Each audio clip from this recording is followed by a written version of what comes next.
Hello and welcome back to the CUNY Black Male Initiative Spotlight Series, where we're going to be highlighting another Lehman College student today.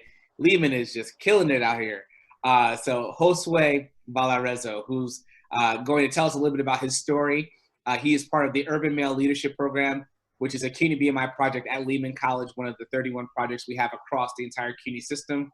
As many of you already know, CUNY BMI exists to increase persistence and graduation rates for primarily Black and Latino males in the university system, but to all students who attend and who benefit from our culturally competent peer-to-peer mentorship structure, our academic enhancements, and our social-emotional programming.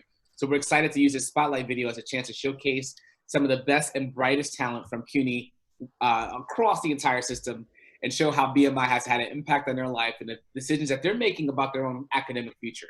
So welcome to the Spotlight Series. Josue, how you doing today, man? Good. I feel relaxed. It's pretty early in the morning. I'm looking forward to the day. Awesome, man. Well, good to have you here. And in my watch, it says afternoon, so I hope you and I are in the same time zone. Yeah, you're right. You're right.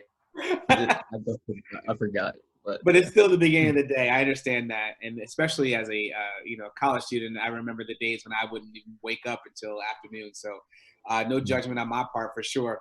But I do want to know your story, and you tell it in your own words. So, would you mind giving us a quick introduction about who you are, and then also just telling them a little bit about how like the COVID-19 pandemic has affected you and your transition to becoming a distance learner. So, take the floor. Sure. So hi guys, I'm Josue Valarezo. I am a junior. I am double majoring in psychology and philosophy, and I come from a Dominican family. I graduated high school in 2017, and we'll get more into my career and education-wise later on. But so for COVID, I'm actually kind of different. So I don't have social media, and I don't watch the news, and I really enjoy my freedom. So I actually go outside every day, and I like traveling to all four boroughs because I like to explore. I like to wander around. I don't like feeling like a robot. I grew up very sheltered, so that's why I enjoy my freedom. I don't wear masks. I don't wear gloves. What? That may be careless on my part. Sorry, but Josue. personally, I just like to pay attention. Go ahead, man. Go ahead. I'm surprised by all the What was information that? you just shared. That's all. Oh, well, uh, I just like to observe. I, yeah, I know, I know. I was kind of worried, like, oh man, what's gonna happen? But I personally, I don't like to feed into the hype, and I've taken a lot of time to really think and assess. I've always wondered why, like, the politicians on television don't wear protective gear. That's just me though, because if if it's really that serious, then shouldn't everybody, even the people that are giving us the news to be safe, be protecting Really good themselves? point. Really good point. Um, so I'm not saying that the pandemic isn't serious. It's obviously bad. It's killed people. We need to be careful. But for me, I prefer to live my life. I don't like being obligated to do things when I don't see when Maybe I feel like it restricts my freedom, I guess. sure. I get it. I know. I understand that, and I think that like you bring up a good point. You know, everyone has a different response to this COVID-19 crisis, and I know that you're a deep thinker. Tell the people what you're majoring in. Yeah, so psychology and philosophy. I switched a bunch. So I was actually social work before this. Um, Gotcha. So being a yeah. psychology and a philosophy major, I would imagine you have a lot of deep thought about just how the world works and how we all work together, especially in response to something like a crisis that is affecting the entire country. So, I wish the best of luck to you. Stay healthy, man. I really need you to be graduating college so we can have another BMI positive story, a good ending to the story. So I'm sure you're going to be smart, and I really do hope that you are being safe out here while you're taking the train and being out in subways and stuff.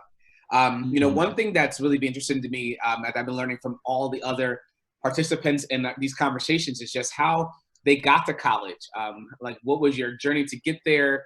Where would you be if you weren't in college? And just tell me a little bit more about just how you got to college, chose what you chose, and just found even UMLP. Right. So let's take it back a couple years. I graduated high school in 2017, and I actually went up to Rochester. I attended a private school through HEOP, uh, and that college was St. John Fisher College. I went there for sports management because my first love was baseball. So if I couldn't play, after working about 2 weeks at Gap, I realized I cannot be doing this for the rest of my life. I need to go back to school. So I explored all CUNYs and I wound up at Lehman.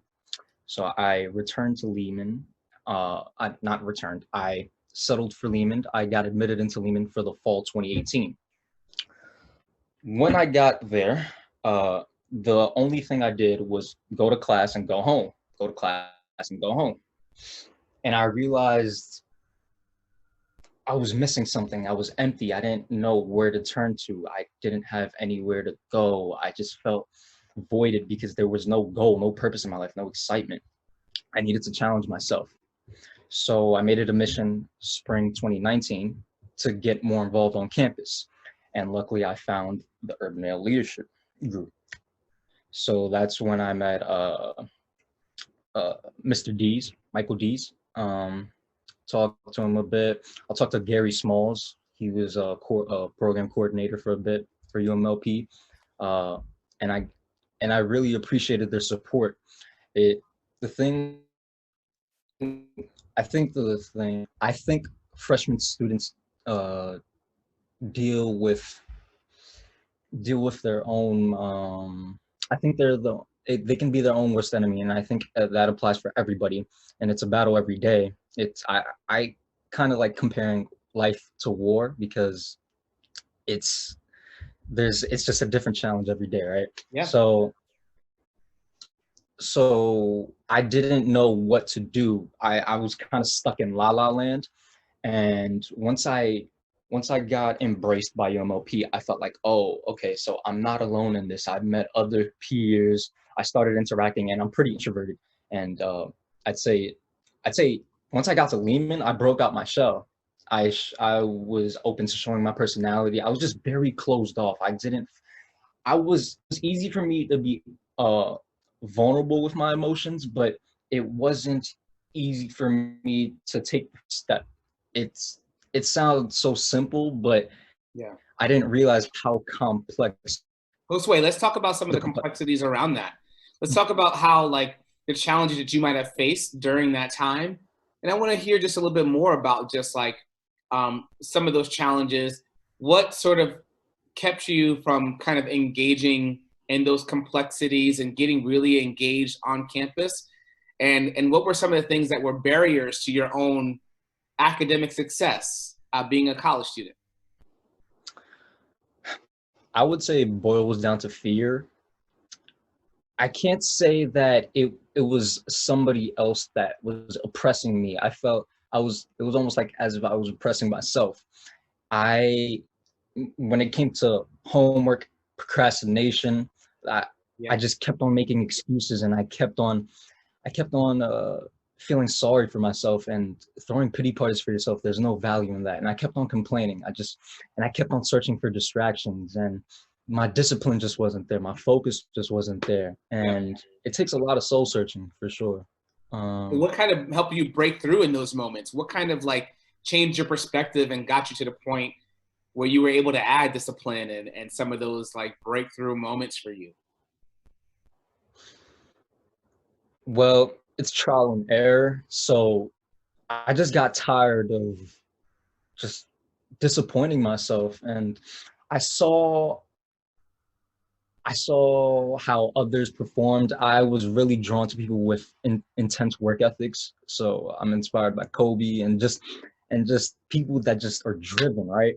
Yeah. And and to be honest, I felt like growing up, I didn't put in I didn't put in 100%. And when you don't do that, you feel you just feel miserable, right? Yeah. So I wanted to prove to myself like, yo, I'm capable of this. I know it's not about intelligence. It's just a matter of effort. And if you really care and I have this passion, I just have to apply myself. Absolutely. That's So all it tell me a is. little bit more, right? So I see that you have Kobe Bryant is one of your people that you looked up to. You have pictures on your wall behind you, Muhammad Ali and Bob Marley, and you have all these great images in your mind. What did it mean to you when you met someone like Gary Smalls and Michael Dees and these CUNY BMI directors and UMLP?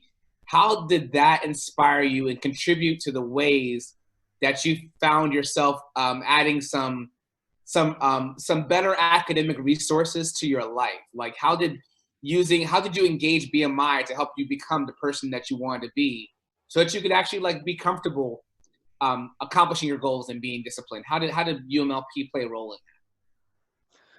Well, I would say their encouragement definitely propelled me to new heights. So what they really emphasized was for me to find my own voice, and I didn't realize the power of my own voice.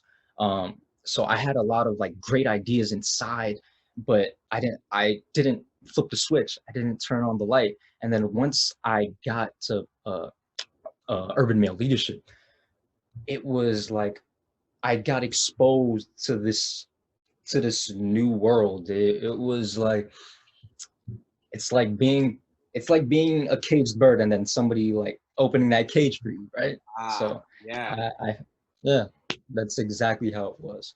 that's awesome.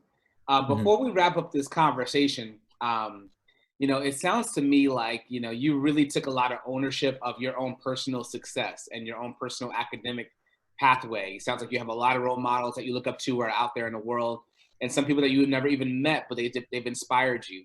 So I'm just curious, like, if you'd want to like give a shout out to anyone from UMLP, or your personal journey and your academic career that have really contributed to your success that whether it be mentees or mentors. Give some shout outs. Let me know who in your community and who in your circle really influences you. Ooh, I got so many people to credit, man.